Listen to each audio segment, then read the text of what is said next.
Hello students, कैसे हैं आप सभी। आई होप आप सभी अच्छे होंगे। मैं ज्योति आप सभी का स्वागत करती हूं आपके अपने यूट्यूब चैनल जनवानी क्लासेस में, जहां पर हम पढ़ते हैं ग्रेजुएशन के लिए physics, chemistry and maths. And आज के इस क्लास में हम डिस्कस करने वाले हैं आपका वेरी मोस्ट इंपॉर्टेंट क्वेश्चन कि दी अगर हमारी बैक लग गई है बीएससी में तो हम क्या करें, किस टाइप से प्रिपरेशन करें। आप में से बहुत सारे स्टूडेंट्स ऐसे हैं जो कि हमारे चैनल से स्टार्टिंग से नहीं जुड़े हुए हैं, और कुछ ऐसे भी हैं जब हमने स्टार्टिंग में तो फिजिक्स और केमिस्ट्री स्टार्ट भी नहीं किया था, सिर्फ मैथ ही मैथ किया था। तो कुछ स्टूडेंट्स की बैक आ गई है फर्स्ट में, किसी की सेकंड में, किसी की थर्ड में। फोर्थ सेमेस्टर तो अभी आपका चला ही है। कुछ के एग्जाम्स हो गए हैं, कुछ के एग्जाम्स रह रहे हैं। जिनके एग्जाम्स हो गए हैं उनको फिफ्थ सेमेस्टर की जल्दी लग रही है कि दी फिफ्थ सेमेस्टर की करा दो, तो वो आपका परसों से स्टार्ट होगा, यानी कि 11 जुलाई से। ठीक है, बात करते हैं उन स्टूडेंट्स की जिनकी बैक आ गई। तो बैक को क्लियर करने के लिए आपको किस टाइप से प्रिपरेशन करनी चाहिए, कैसे पढ़ना चाहिए, वो सब आज हम इस वाली वीडियो में डिस्कस करेंगे। आई होप आपके सभी डाउट्स जो हैं वो क्लियर हो जाए। तो इसलिए पहले पूरी वीडियो देखना, उसके बाद में अपना कोई भी क्वेश्चन पुटअप करना, वरना आप बीच में कर देते हो जबकि मैं उसका आंसर आपको लास्ट में दे चुकी होती हूँ। तो अच्छा देखिएगा, सबसे पहले अगर हम बात करते हैं किसी भी थ्योरेटिकल सब्जेक्ट की, चाहे वो फिजिक्स हो, केमिस्ट्री हो, बायोलॉजी हो, स्टैट हो, कुछ भी हो, या फिर सेकंड आता है आपका मैथमेटिक्स, जिसमें आपके क्या होते हैं, क्वेश्चंस आपको सॉल्व करने होते हैं।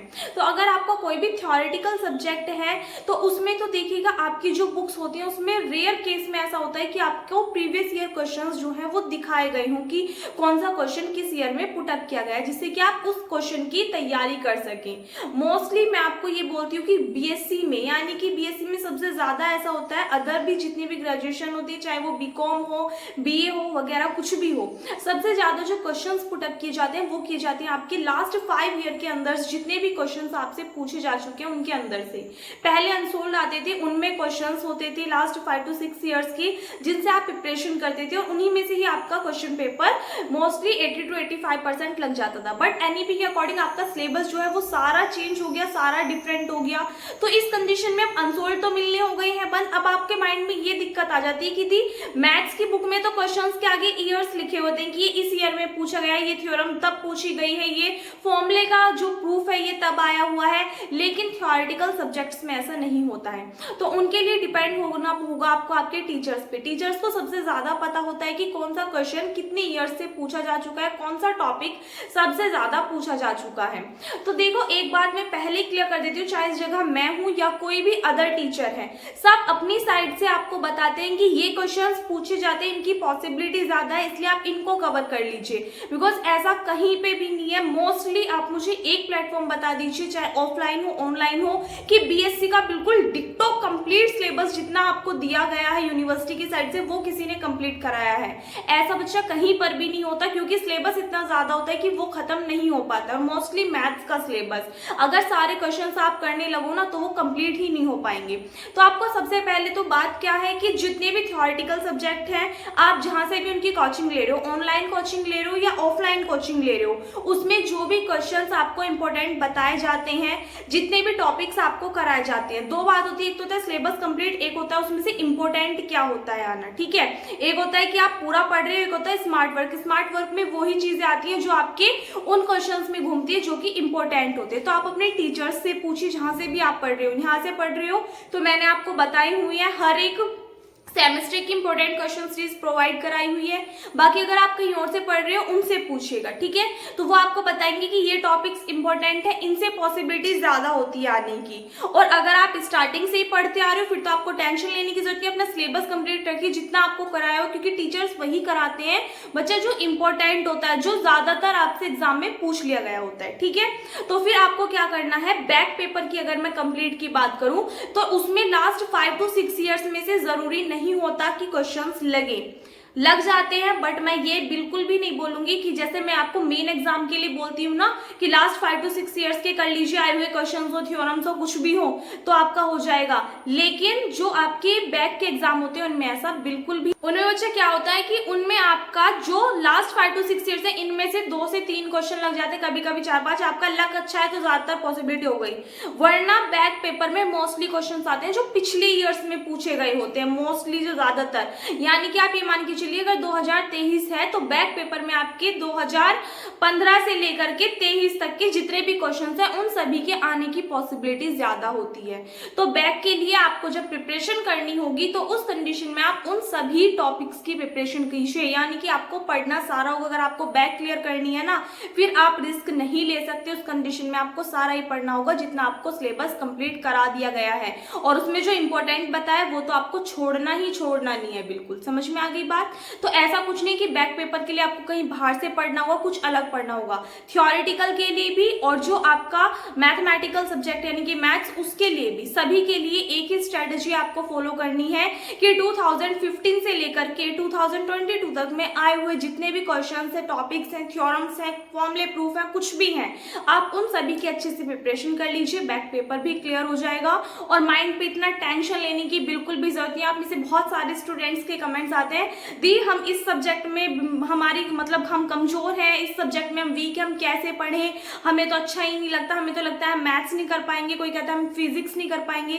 एक बात बताइए, ये सब्जेक्ट्स ही तो हैं, इनसे इतना ज्यादा लोड किस चीज का लेते हो आप? एक सब्जेक्ट है जो कि आपको उठाना है, पढ़ना है, दैट्स ऑल। इससे ज्यादा तो कुछ भी नहीं है। अरे लाइफ में इतनी ज्यादा टेंशन होती है, आगे जाकर के आप इतनी ज्यादा प्रॉब्लम्स फेस करोगे, उनका कैसे सामना करोगे? एक सब्जेक्ट अगर आप हैंडल नहीं कर पा रहे तो किसी भी सब्जेक्ट को आप ये मत सोचिए कि बर्डन है, आपसे होगा नहीं होगा, हम तो कर ही नहीं पाएंगे, हम पे तो मैथ सोल्व करना आता ही नहीं है, ये है वो है, हमारी तो मैथ्स में इसलिए बैक आ गई क्योंकि हम कमजोर हैं। कमजोर कोई भी इंसान किसी भी फील्ड में नहीं होता है। जब बच्चा छोटा सा पैदा होता है ना, उसको कुछ नहीं आता, कुछ भी नहीं, सब हर एक इंसान यहाँ पे आता है, यहीं से सीखता है। तो आपको सीखने की जरूरत है, मेहनत कीजिए। जिस सब्जेक्ट में आप वीक है उस पर थोड़ी सी मेहनत कीजिए। सबसे ज्यादा दिक्कतें आती है मैथ्स में। मैथ्स अगर आपका वीक है तो उसमें सबसे पहली जो प्रायोरिटी आपको देनी होती है फॉर्मूलाज की। अगर आपको फॉर्मूले याद है, फॉर्मूले आपने अच्छे से याद कर लिए, थ्योरम्स है किसी चैप्टर में, थ्योरम्स के स्टेटमेंट लर्न कर लिए, प्रूफ आ रहे हैं, प्रूफ कर लिए, इतना अगर आपने कर लिया, उसके बाद में आती है क्वेश्चंस की बारी। तो बच्चे क्वेश्चंस की, मान लीजिए मैं आपको सिलेबस यहाँ पे कंप्लीट करा रही हूँ, सफिशिएंट है, तो आप क्या करते हैं, क्वेश्चंस को अपने आप रिपीट नहीं करते, उनको अपने आप सोल्व नहीं करते। दीदी ने करा दिया, दैट सॉल्व हो गया, काम खत्म। जब तक आप उसको अपने आप नहीं सोल्व करोगे ना, आप कभी भी देखना, कोई भी क्वेश्चन मैं आपको बोर्ड पे करा रही हूँ तो जब मैं कराऊंगी, जब तो आपको समझ में आ जाएगा इजीली, आप कहोगे कि हाँ हो गया, समझ में आ गया। लेकिन जब आप उसको खुद करने बैठोगे ना बिना देखे, तब एक्चुअल में आपको पता चलेगा कि आपको क्वेश्चन कहाँ पे समझ नहीं आया है। और यही चीज आपको ढूंढनी है। जब आप इस चीज को करोगे तो आप में खुद ब खुद कॉन्फिडेंस आता चला जाएगा। आपको ना एक अंदर से आपको अपने मन में ऐसी इच्छा जगानी होती है कि हाँ ये हुआ तो कैसे हुआ, ये समझ आया नहीं तो इसके पीछे एक्चुअल में रीजन क्या है। नहीं समझ में आ रहा तो टीचर से पूछो, एक बार पूछो, दो बार पूछो। और अगर आपके माइंड में ये कि पूछने से हम छोटे बन जाएंगे, बच्चे क्या कहेंगे कि इस पे ये नहीं हुआ, तो फिर आप ये समझ लेना आप लाइफ में कुछ भी नहीं कर सकते। तो जब तक आपको कोई बात समझ में नहीं आ रही, चाहे टीचर से है, बड़ों से है, किसी से भी है, उस चीज को पूछो, तब तक पूछो जब तक कि वो आपके माइंड में फिट ना हो जाए, ठीक है। और बैक पेपर की टेंशन लेना छोड़ दो। लास्ट मैंने आपको बता दिया 2015 से लेकर के 2022 तक में आए हुए जितने भी क्वेश्चंस हैं, एग्जांपल्स हैं, सब कुछ अच्छे से कर लीजिए।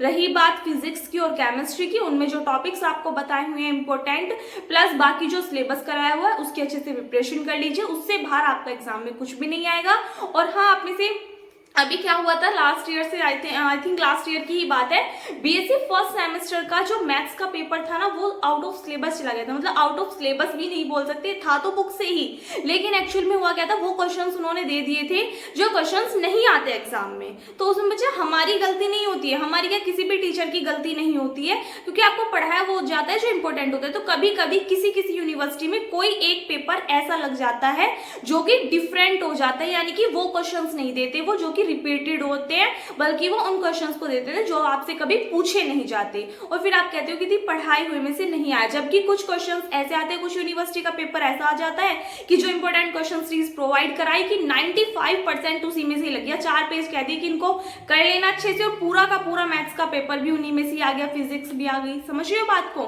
तो ये डिपेंड करता है, मतलब जो एग्जामिनर है वो पेपर किस टाइप का बना रहा है। आपके हाथ में होती है प्रैक्टिस, तो प्रैक्टिस कीजिए, अपना जितना भी सिलेबस उसको अच्छे से कवर करके रखिए। आपसे ऐसा कुछ भी नहीं है कि कोई सब्जेक्ट है वो आप पे बर्डन बन रहा है, आप नहीं कर सकते।